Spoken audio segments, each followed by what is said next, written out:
여러분, 윤석열 정부가 재정 준칙을 법제화하려고 노력합니다. 아마 법제화 다음 달에 발표를 하고요. 정기국회 때 국회를 통과시키겠다. 이런 생각을 가지고 지금 매진하고 있습니다. 그 내용을 보면 말입니다. 이겁니다. GDP 대비 관리재정 수지 적자 비율을 마이너스 3% 정도로 잡겠다 이렇게 말입니다. 마이너스 3%면 여러분 기억나시죠? 박근혜 대통령 때도 그랬고요. 예, 그 전에 이명박 대통령 때도 그랬고요. 노무현 대통령 때도 그랬습니다.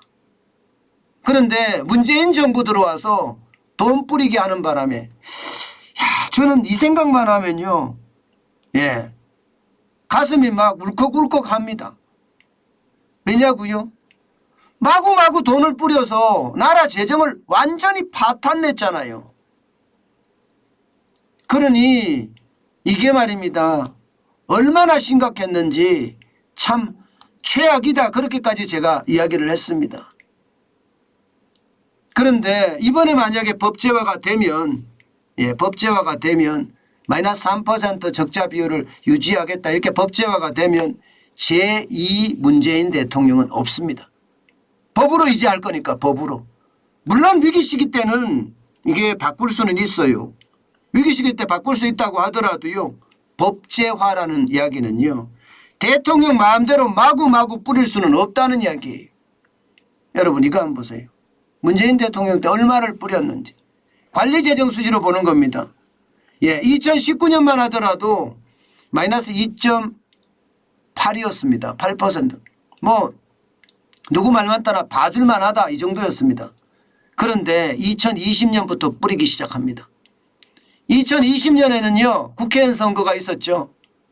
그때 워낙 많이 뿌려서 관리재정 수지가 마이너스 5.8%까지 갔어요. 최악이었죠. 최악이었죠.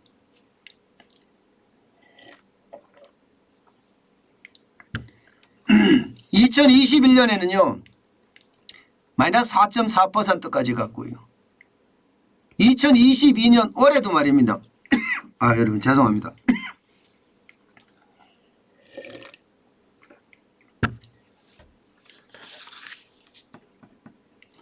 예, 올해도 말입니다. 마이너스 5.2%까지 가고 있습니다.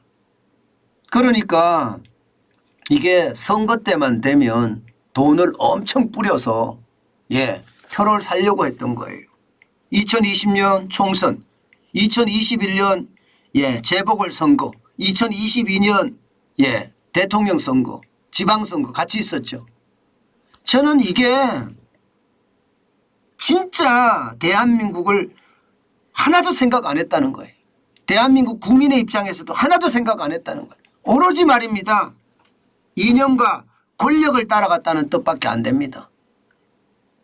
대한민국이 이념으로 뭉쳐서 될까요?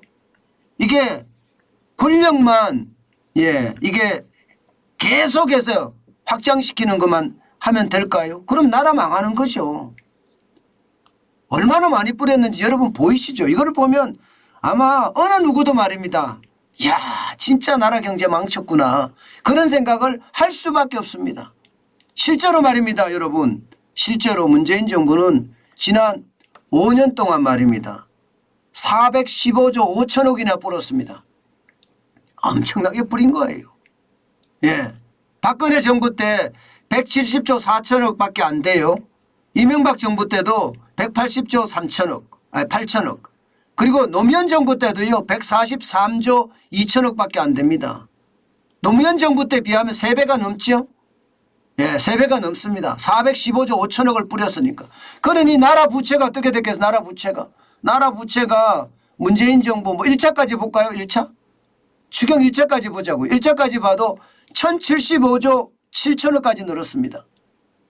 여러분 2016년 박근혜 대통령 때 마지막이 626조 9천억 원이에요.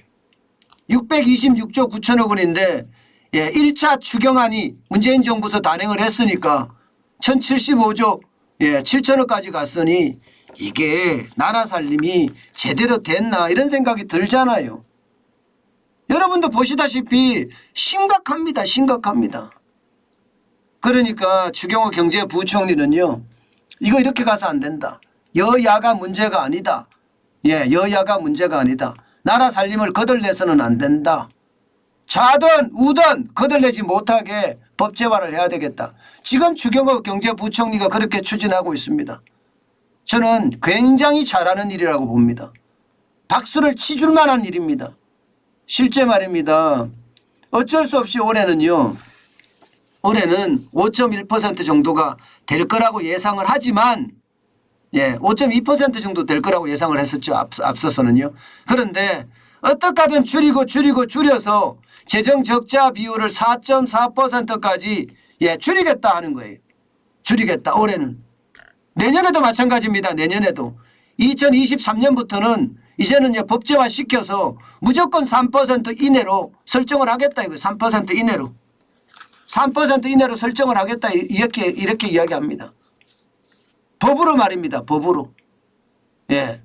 문재인 대통령이 2020년 3.5%, 2021년 5.6%, 그리고 올해도 5.2%까지 뿌렸는데 이것을 어떻게든 막겠다 이런 얘기예요. 저는 굉장히 잘하는 일이라고 생각합니다. 제가 여러분들에게 말씀을 드렸지만 포퓰리즘하고 싸워야 된다. 저는 앞으로 포퓰리즘하고 싸우겠다 이런 말씀을 드렸습니다.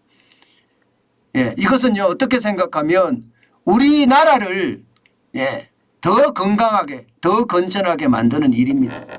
이렇게 하면요 그리스나 혹은 이탈리아처럼 좌파가 되든 우파가 되든 돈을 마구 뿌리는 그런 행태가 없어질 수도 있습니다.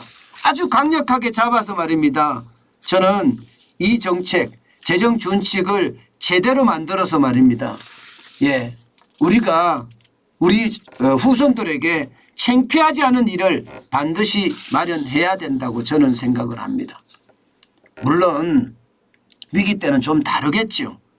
위기 때는. 위기의 규모를 어떻게 설정하느냐에 따라 좀 다르겠지만 뭐 경기 침체가 일어난다든가 대량 실업이 일어난다든가 남북관계의 변화가 있어요. 통일까지 간다든가 뭐 경제 협력을 해야 된다든가 뭐 이런 중대한 변화가 있을 때는 뭐 상황에 따라서 다르게 할 수도 있겠죠.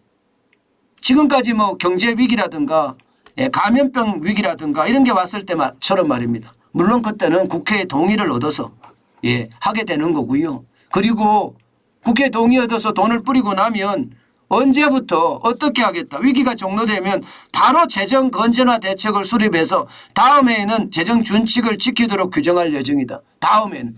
올해 위기가 와서 올해 좀 더 많이 뿌렸어요. 그러면 내년에 가서는 다시 뭐 계속 못 뿌리는 거예요. 계속 못 뿌리고 다시 마이너스 3% GDP 대비 마이너스 3%로 가져가자는 거죠. 저는 문재인 정부의 재정 준칙도 봤잖아요. 여러분 알다시피 관리재정 수지 무시하고요. 통합재정 수지로 갔잖아요. 통합재정 수지로. 이거 말도 안 되거든요. 꼼수에 꼼수거든요. 꼼수라기보다는 국민들을 속이는 거예요. 거짓말이었어요. 통합재정 수지라는 게 4대 기금들 건강보험이나 국민연금이나 여기는 돈이 계속 쌓이고 있고 플러스가 되는 거 아니에요. 플러스가. 플러스를 같이 합쳐서 계산하면 됩니까? 그건 나라 재정이 아닌데. 그건 나라 재정이 아니라 국민이 낸 보험이에요. 그럼 국민한테 돌아가는 거잖아요. 이걸 나라 재정에 넣어서 이야기를 한다는 게 말이 안 되는데 제가 그때도 홍남기 경제부총리가 통합재정 수지를 가고 재정 준칙을 만들 때 참 경제를 망치는 장본인이다. 제가 그렇게 비난했습니다. 그때도. 지금 주경호 경제부총리가 만드는 것 이것은요 법제화를 해서요 아주 단단하게 해서 여든 야든 권력을 누가 잡든 간에 대통령 마음대로 돈 풀 수 없게 그리고 더 중요한 것은요 이게 선거 앞두고 돈 뿌리지 못하게 이거 막아야 됩니다. 그래야지만이 대한민국이 바로 설 수 있고요. 그래야지만이 대한민국 나라 국가는요 국민의 것이 됩니다. 국민의 것이 됩니다. 권력자들의 것이 아니라 국민의 것 말입니다. 굉장히 중요합니다. 예. 제가 재정 준칙에 대한 이야기는 아마 여러 번에 걸쳐서 말씀을 드렸습니다. 지금은 그 어느 때보다 재정 준칙이 제대로 만들어져서 그것도 뭐 2025년에 적용한다는 홍남기 경제부총리의 그런 말도 안 되는 재정 준칙 말고요. 추경호 경제부총리가 내년부터 적용하겠다 이렇게 이야기하는 아주 단단한 정책 저는 필요하다고 생각합니다. 아마 그렇게 하면요. 추경호 경제부총리는 역사에 남을 거예요. 예, 재정 준칙을 만든 경제부총리라고 말입니다. 저는 그게 굉장히 필요하다고 생각을 하거든요. 그래야지 포퓰리즘의 어떤 이 악몽에서 우리가 벗어나는 첫 번째 행동이 되지 않겠느냐 그런 생각 다시 한번 해 봅니다.